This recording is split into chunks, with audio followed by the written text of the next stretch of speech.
France Culture vous présente Connaître le cinéma, une émission publique de Philippe Hénaud, diffusée du Ciné-Club de Pontarlier. En avant-première, Les Cœurs Verts d'Édouard Luns. Et en première partie, un dessin animé tchèque, Comment avoir un enfant sage. Commentaires et débats avec la participation de Madame Grandadam, de messieurs Bichet, Blondeau, Jeannot, Mallet, Philippe Audiquet, Marcel Martin et des spectateurs.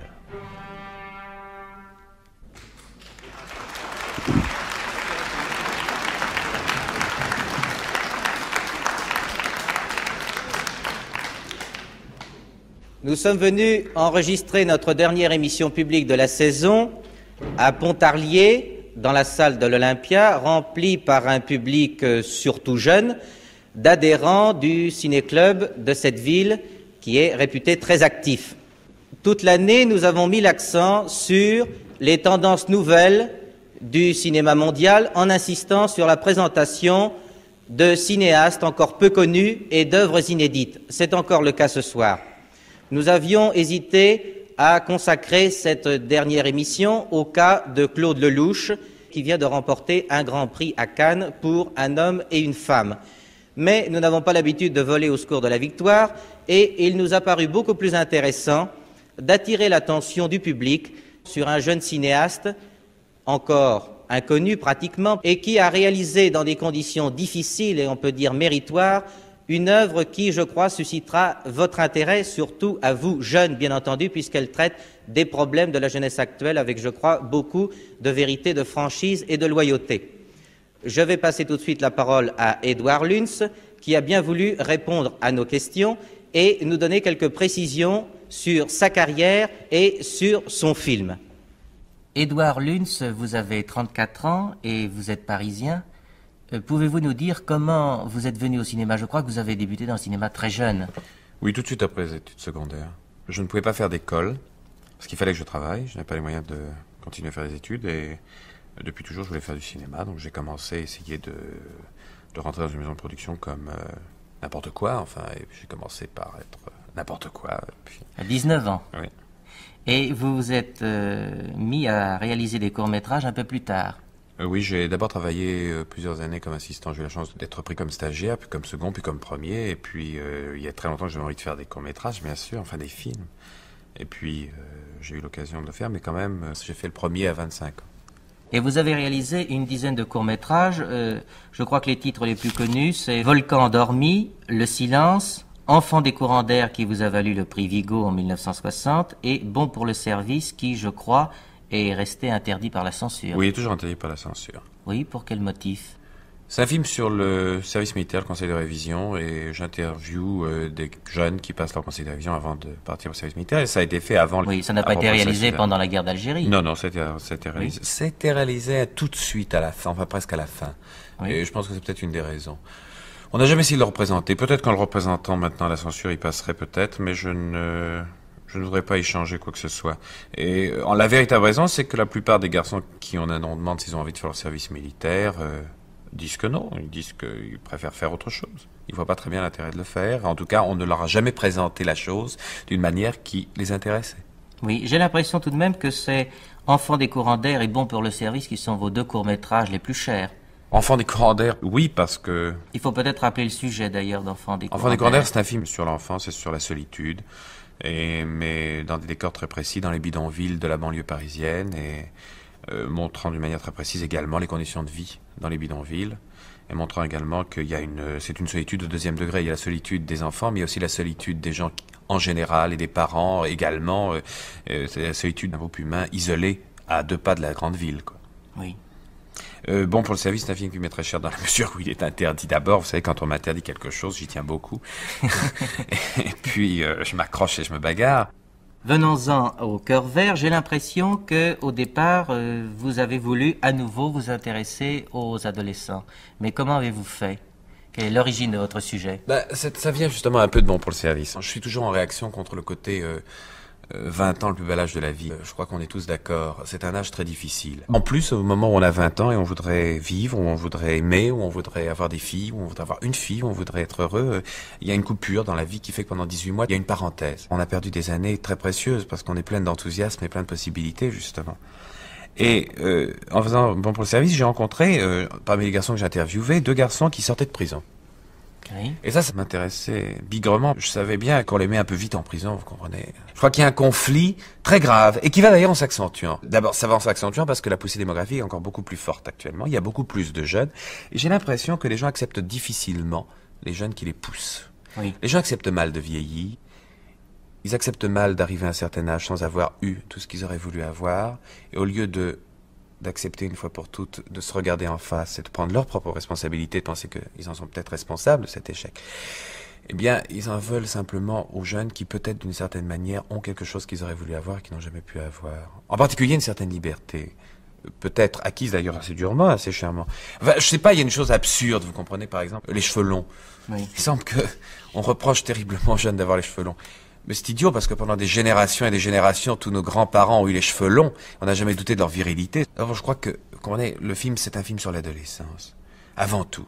C'est un film sur les blousons noirs, vous allez dire. Non, je pense qu'avant tout, c'est un film sur l'adolescence. Pour moi, les blousons noirs, c'est un épiphénomène, mais qui est un archétype, peut-être, d'une certaine manière, de la révolte qu'est l'adolescence en principe et a priori. L'adolescence, c'est une révolte. Pour devenir un homme, il faut se révolter. Il faut se révolter contre son père, il faut se révolter contre sa famille, il faut s'affirmer pour lutter contre le doute et la difficulté, l'inquiétude et l'angoisse qu'on a tous à l'idée de devenir un homme et d'avoir ses responsabilités. Oui, se chercher, se trouver par rapport au contexte.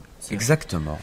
Et pour moi, je crois par conséquent que le film est avant tout un film sur l'adolescence, mais à travers cette adolescence, il y a d'autres problèmes qui sont les plus graves parce que qui vont s'accentuer ensuite dans les années qui vont venir. Il y en a 2 qui sont toujours pour moi absolument inséparables. Le problème psychologique, quand nous avons tous des problèmes, nous avons tous des données d'enfance et d'éducation et d'adolescence qui font que justement on va aller dans une direction ou dans une autre, et puis le problème social, qui est absolument inséparable du problème psychologique.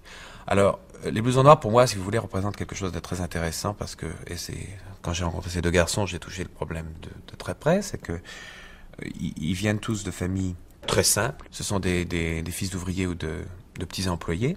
C'est situé dans le milieu des HLM. Oui. Et même moins que des HLM de temps en temps aussi.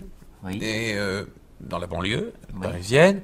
Et ce sont des gens donc qui travaillent pour gagner leur vie. Le père et la mère travaillent généralement parce que c'est pas suffisant. Donc, ils se retrouvent seuls.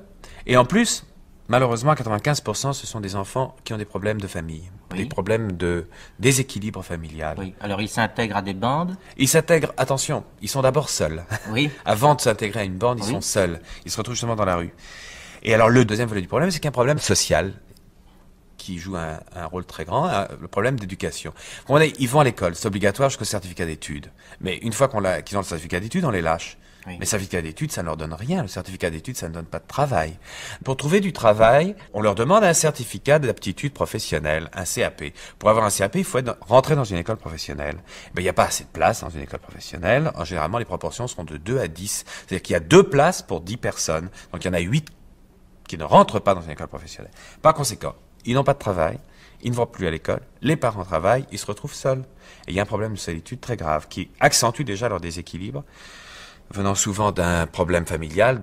C'est très rare les couples réussis, mais il y en a qui s'équilibrent quand même plus ou moins.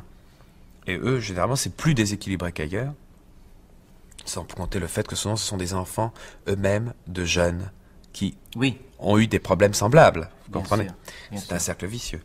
Alors, ils se retrouvent dans la rue, ils se sentent terriblement seuls, et ils s'accrochent les uns aux autres. Et c'est là que commence ce phénomène de la bande, mais qui n'est pas un phénomène forcément négatif. On peut considérer d'une certaine manière un essai de reconstituer une cellule sociale. Bien sûr, d'ailleurs, il y a toujours eu des bandes chez les jeunes. Il y a toujours eu des bandes. D'ailleurs, il y a toujours eu des bandes à travers toutes les générations, à travers toutes les époques. Il y a toujours eu un phénomène qui fait que les copains, le fait d'ailleurs que, en plus, il y a le phénomène on a un peu peur des filles à cet âge-là encore. On se raccroche aux copains parce qu'on se sent mieux, et puis on se sent plus fort à plusieurs. Puis Bien voilà. sûr. Une phrase m'a frappé dans ce que vous déclariez récemment à un journaliste. C'est un film sur la révolte, sur une révolte passionnée et intégrale contre la société, mais une révolte qui est en même temps un moyen de se réfugier dans l'adolescence et de refuser les responsabilités de l'âge adulte. Oui. J'en reviens par conséquent à ces deux garçons que j'avais connus pendant Bon pour le service et qui m'intéressaient parce qu'ils sortaient de prison, parce que je disais que le problème de la prison était très grave, c'est que pour la première bêtise, première erreur, on fait tous des bêtises. On fait tous des conneries. Enfin, il n'y a aucun problème, nous avons tous fait ça, on seulement s'est pas fait prendre. Alors, s'ils se font prendre, au lieu d'essayer de les réintégrer, et justement de profiter peut-être de cette occasion qui prouve que ça va mal, parce que plus ça va mal, plus on a envie de faire des bêtises, parce qu'on recherche une punition inconsciemment, vous comprenez? Eh bien, on les met en prison et on ne leur apprend rien. Les mettre en prison, c'est justement accentuer leur déséquilibre et par conséquent accentuer leur révolte. Oui, on aide les jeunes, mais pas au point où cela donne des résultats en général. On ne peut pas parler d'un cas isolé, ou alors sans ça on va tomber dans la charité chrétienne. Il ne s'agit pas de sauver une âme, il s'agit d'aider une jeunesse en général, vous comprenez? Oui. C'est une révolte qui est tout de même, disons, spontanée et plutôt sentimentale tout de même. Très sentimentale. N'est-ce pas? Et l'amour et l'amitié, ils sont des thèmes privilégiés. Oui, parce que en fin de compte, je crois qu'ils sont peut-être d'une certaine manière aussi privilégiés. Je veux dire qu'ils sont peut-être plus généreux que la plupart. Vous savez, quand on se révolte vraiment, c'est qu'on va un peu plus loin que les autres. Oui. Quand cette révolte devient plus ou moins marquée, c'est que on a encore plus de possibilités d'enthousiasme et de générosité qui sont justement inemployées. Et ils se révoltent. Et ils se révoltent seulement d'une manière anarchique, parce qu'ils n'ont la plupart du temps aucune lucidité, mais on les aide pas non plus à être très lucides. Et c'est pour ça que je dis que c'est peut-être un moyen aussi de se réfugier dans l'adolescence, parce que cette révolte est justement un refus de l'effort nécessaire pour vieillir, pour mûrir, pour accepter ses responsabilités, pour accepter de se battre pour quelque chose qui en vaut la peine. Et c'est un refus un peu négatif, anarchique, qui ne mène nulle part, et qui pour moi, par conséquent, n'a pas de valeur. Ce qui est important, néanmoins, c'est déjà la révolte. C'est déjà un pas en avant, plutôt que d'accepter, tranquillement et totalement, d'abdiquer toute possibilité d'enthousiasme qu'on a toujours quand on est adolescent. Sans ça, on est un vieillard, un jeune vieillard. Eh bien, la révolte est déjà une façon de marquer cet enthousiasme. Là où justement la société a une responsabilité très grave, où nous avons tous une responsabilité très grave, c'est qu'on ne fait rien pour employer cet enthousiasme et ces possibilités de révolte pour amener à une connaissance et à une responsabilité supérieure. Oui, j'irai au-devant des objections qu'on pourra vous présenter, c'est de dire que il est facile aussi d'accuser les parents, la société, que les jeunes n'ont peut-être pas tous les droits de leur côté, qu'il y a tout de même un immense problème actuellement d'une génération qui s'insurge un peu dans tous les sens. Quand le passage à l'état adulte se fait de façon dramatique, qu'est-ce que vous proposez à la place de la répression? L'éducation. Oui. L'éducation, je crois que tout ça est une question de connaissance. L'éducation, je veux dire que quand on apprend aux gens à se connaître et à connaître ceux qui les entourent, les problèmes commencent à avoir des solutions. Oui. Je propose simplement qu'on s'en occupe aussi. Oui. On ne s'en occupe pas. Ou ce sont des organismes privés qui s'en occupent alors pour des raisons très précises, que je n'approuve pas toujours, en particulier dans un désir de réhabilitation. Or, je pense qu'il ne faut pas réhabiliter qui que ce soit, parce qu'ils n'ont pas à être réhabilités, il s'agit simplement de les aider. De les aider simplement à devenir des hommes. Il faut donc s'en occuper, leur donner confiance en eux-mêmes, et par conséquent, leur faire confiance. Montrer aussi que on ne s'en méfie pas a priori comme on le fait actuellement. Vous savez qu'il y a une espèce de racisme. Il suffit qu'un garçon se promène, il y a un racisme, alors en particulier à l'égard de cette jeunesse-là. Oui. Il suffit qu'il se promène dans la rue avec des cheveux longs, avec un blouson noir ou blanc, ou avec un blue jean trop serré, ou avec des bottes, pour que les gens les regardent mais presque avec haine. Je ne sais pas si c'est conscient ou pas. La plupart du temps, je pense que c'est inconscient, mais on ne les aime pas et ils le ressentent. Vous avez eu beaucoup de difficultés, je crois, pour réaliser ce film, et pendant 3 années, je crois que vous avez non seulement cherché à définir votre sujet, à le situer dans une réalité, mais aussi vous avez cherché les moyens de le réaliser. Oui, ça a été difficile, forcément, parce que c'est un film qui, a priori, ne présente pas beaucoup de garanties commerciales. Alors, vous savez que pour faire du cinéma, en France, en 1966, on est obligé de parler avec des gens qui ne parlent pas forcément le même langage que vous. Ils parlent le langage des chiffres. Ils parlent le langage des chiffres. Moi, c'est pas ce langage-là que je parle, et c'est un peu un dialogue de sourds. Alors, il a fallu les convaincre que ce film risquait d'être malgré tout, peut-être pas une remarquable entreprise commerciale, mais en tout cas qui ne risquait pas de perdre de l'argent.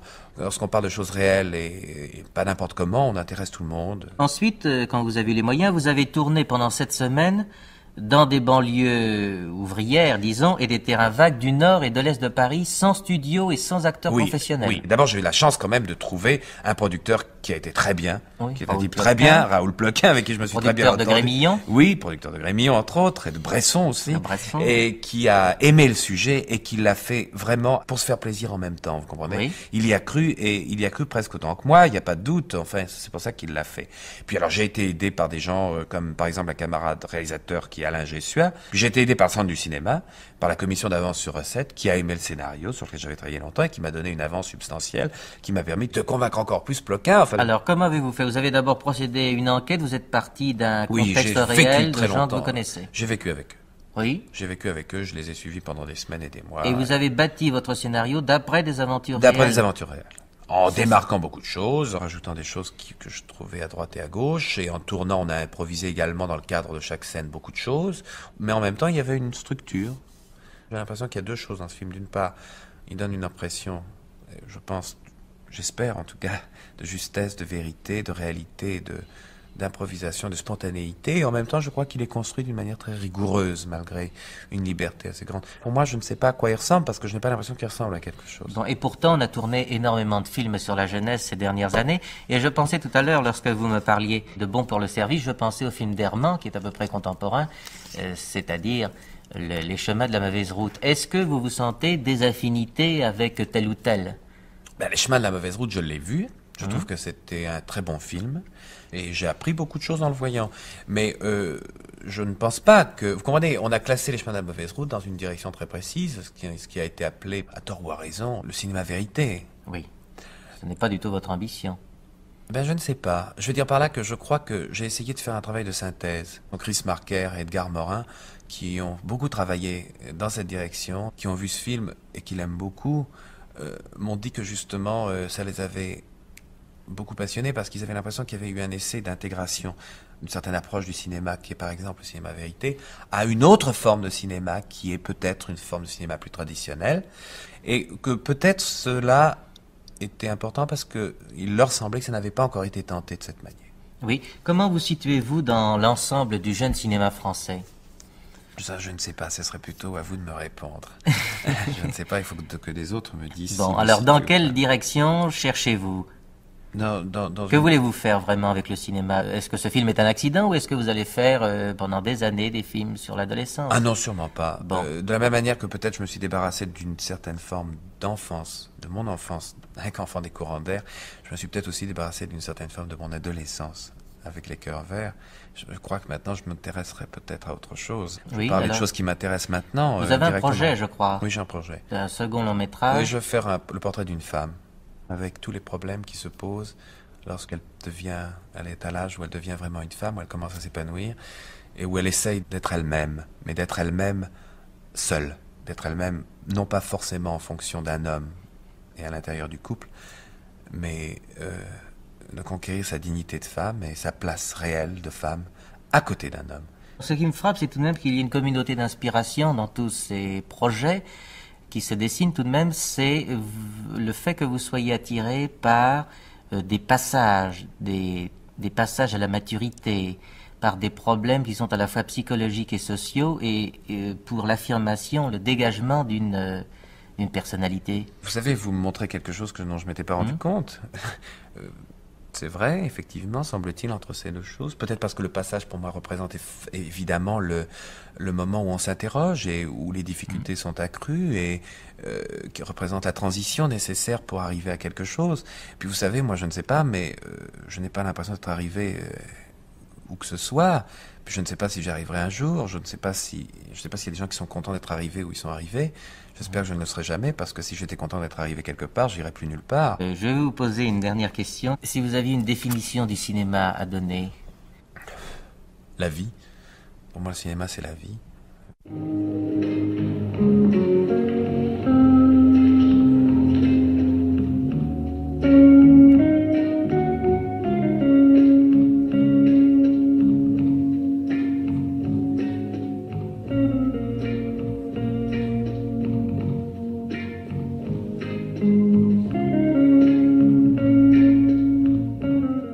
L'histoire se déroule dans une cité de HLM de la région parisienne. Deux jeunes gens, Zim et Jean-Pierre, ont commis un vol, chacun de son côté. Mis en liberté provisoire le même jour, ils découvrent qu'ils habitent non loin l'un de l'autre, qu'ils ont des amis communs, aussi deviennent-ils rapidement des copains. Leur situation est particulièrement précaire. Il leur faut trouver du travail avant de passer en jugement. Les parents des deux garçons sont trop accaparés pour pouvoir les aider à s'en sortir, et devant cette carence, Zim et Jean-Pierre ont donc tendance à se rapprocher de leur ancienne bande qui, jusqu'à un certain point, leur tient lieu de famille. Plus dur, davantage mûri, Zim trouve du travail et cherche à épauler Jean-Pierre, que la perspective d'une tâche absorbante n'enthousiasme guère. La rencontre de Maryse pour Jean-Pierre et celle de Patricia pour Zim pourraient être bénéfiques aux deux garçons, mais les circonstances ne leur sont pas favorables. Toujours sans travail, Jean-Pierre est arrêté alors qu'il vole. Zim a trouvé assez de courage et d'énergie pour s'accrocher à la vie, mais combien de temps pourra-t-il encore supporter sa solitude? Bon, autre réaction? N'oubliez pas ce qu'a dit Luns tout à l'heure, ce n'est pas un film sur les blousons noirs pour lui, c'est d'abord un film sur l'adolescence. Hein? Oui, une autre réaction là, monsieur. Eh bien moi personnellement, c'est un film que j'ai beaucoup aimé parce qu'il m'a pris aux tripes.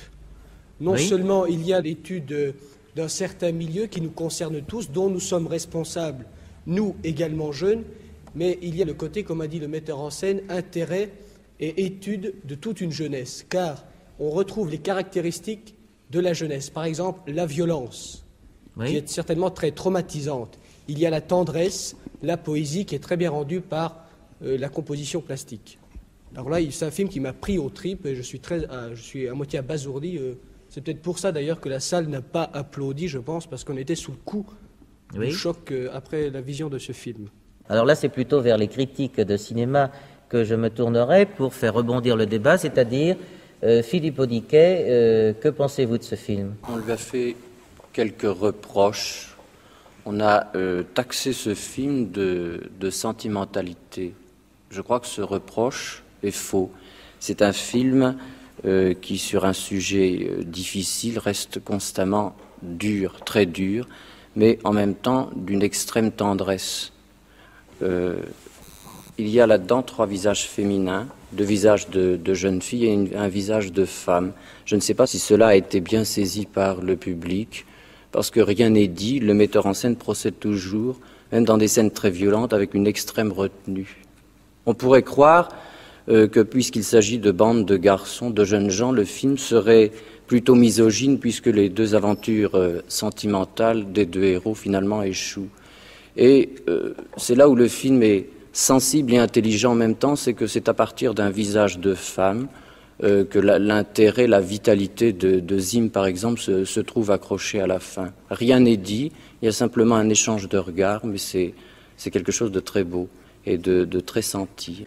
Marcel Martin, que pensez-vous du film de Lelouch? Je crois que vous aimez beaucoup. Oui, moi j'aime beaucoup, c'est la troisième fois que je le vois, et vraiment avec un plaisir toujours renouvelé. Il me semble, ce qui peut faire la difficulté de ce film pour un public, c'est que c'est un ensemble de refus. Luns a refusé toutes les facilités qu'offrent traditionnellement les films sur la jeunesse. Il a refusé la violence, je veux dire la violence pour elle-même, la complaisance dans la violence. Il a refusé le sexy, je ne dis pas le sexe, je dis le sexy, et il a refusé la sentimentalité, la sensiblerie. Le film est toujours d'une tenue parfaite, vous avez pu le remarquer, comme le disait Philippe Audiquet, tout est exprimé dans des regards. Et ce qui fait l'intérêt du film et sa valeur profonde, c'est qu'il réalise un équilibre parfait, je crois, entre le documentaire d'une part et la fiction de l'autre. Ça n'est pas un documentaire, ça n'est pas non plus un film de cinéma vérité. Luns refuse le terme et il a raison dans la mesure où beaucoup de films de cinéma vérité que nous avons vus étaient plutôt du matériel pour des œuvres éventuelles que des films réalisés, que des œuvres accomplies. Ici, nous avons affaire à une œuvre accomplie parce qu'il y a, je pense, une part de fiction. Sans tomber toutefois dans la fiction dramatique au sens traditionnel du mot, il n'y a rien de facile dans le film, il n'y a rien de raccrocheur, il n'y a rien qui cherche à entraîner l'adhésion sentimentale du spectateur. Et à tous les niveaux, je crois, au niveau de la photographie, il y a un aspect documentaire qui est assez remarquable. Il n'y a pas de poésie de la misère, il n'y a pas de misérabilisme. Au niveau de la musique, c'est très remarquable. Je ne sais pas si vous vous en êtes rendu compte. La musique n'intervient que dans les moments où il n'y a pas d'action proprement dite, c'est-à-dire où il ne se passe rien à proprement parler, au sens traditionnel de l'expression. À ce moment, la musique intervient comme une dimension supérieure dans l'image, comme une espèce d'ouverture poétique. Mais bien entendu, ce sont ces moments où il ne se passe rien apparemment qui sont les plus importants. Ce sont ces moments où s'exprime la violence. Alors, vous remarqué ces deux jeunes gens qui luttent simplement pour épancher leurs besoins de vitalité, ou les moments d'ennui. Il me semble que c'est ça qui fait la qualité psychologique du film, et que jamais les éléments de mise en scène, que ce soit la photo ou la musique, n'interviennent comme des échappatoires ou comme des alibis. Il y a toujours une adéquation profonde, je crois, entre l'expression plastique du cinéaste et la vision du monde qui nous est donnée. Merci Marcel Martin. France Culture vient de vous présenter Connaître le cinéma, une émission publique de Philippe Hénaud, diffusée du Ciné-Club de Pontarlier. En avant-première, Les Cœurs Verts d'Édouard Luns, et en première partie, un dessin animé tchèque, Comment avoir un enfant sage. Commentaires et débats avec la participation de Madame Grandadin, de messieurs Bichet, Blondeau, Jeannot, Mallet, Philippe Audiquet, Marcel Martin et des spectateurs. Prise de son Jean Peteuil, assistante de réalisation Suzanne David.